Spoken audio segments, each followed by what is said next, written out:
สบายดีเพื่อนๆทุกคนมื้อนี้พาเพื่อนๆมาติดตามเบิ่งแบะ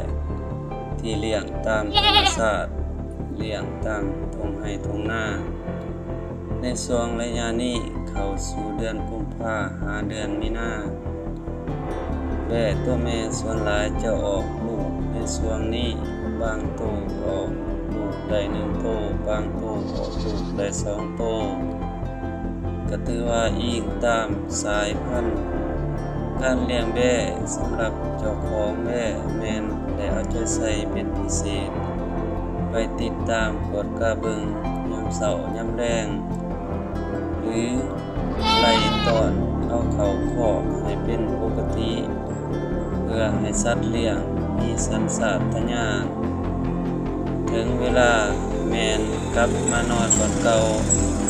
และเอาใจใส่กวดกาเบิงแต่ละตัวว่ามีอาการผิดปกติ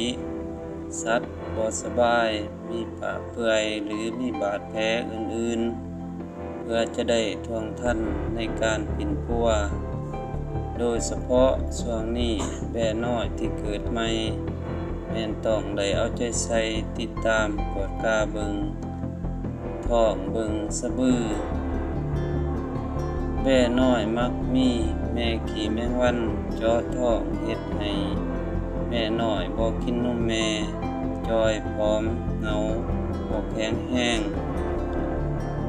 ฉะนั้นพวกเราควรติดตามเป็นพิเศษเพื่อจะได้ปิ่นปัวให้ท่วงทันกับระยะเวลา